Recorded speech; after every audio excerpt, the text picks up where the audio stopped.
you were playing. So several of these guys here, he was doing demo boards working, and Bruce was working and showing up.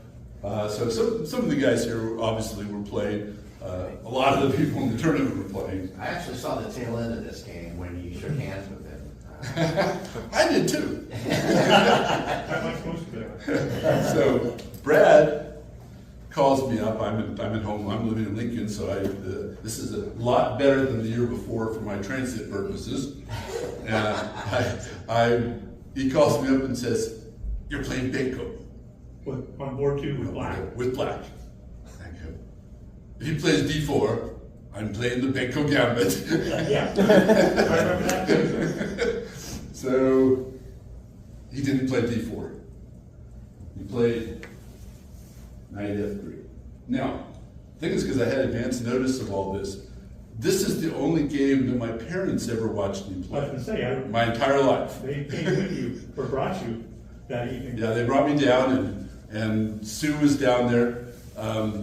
Total side story here. My parents were mad at Sue. That's my sister-in-law, married to my brother Wes, who was here for the Hall of Fame the other day.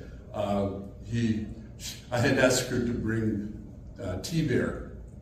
I wasn't hanging around with him during the tournament, but I thought he'd really want to be there. But I wasn't going to embarrass Benko by having him sitting on my lap or anything like that. Yeah. There's a Kansas City Star picture of Brad with T-Bear in his lap from one of the Kansas City tournaments. Yes, legendary. Is it Jack Spence's newsletter? So I came down to a king and queen on my side and a king, 2 bishops, and a pawn on his side. that could be good. Well, but that was, once we cleared the board, there was no way he could get, his stuff was all over the place. Right. It wasn't condensed or anything like that, so I could force him around until I could get in a situation where I could pick up one of his bishops. That was over. Yeah.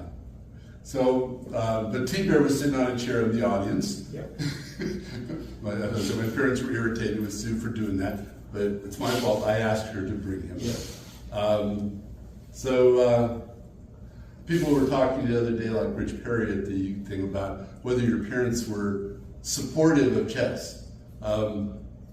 My parents thought I was wasting my time, but they weren't going to forbid me to do anything. They just never paid for anything. Every tournament I ever went to, I paid for myself. Even when I went to the National High School, Lincoln Chess Foundation gave me $50. Unfortunately, if you went student standby on the airline, it was $25 back then. So, woo! The Chess Federation paid for my airfare. Sounds better. Doesn't it sound better? Yeah. We certainly were creative at budgeting for tournaments back in the 70s. And We had to. the rest of my money came from having worked that summer in the soybean fields. So I didn't have support.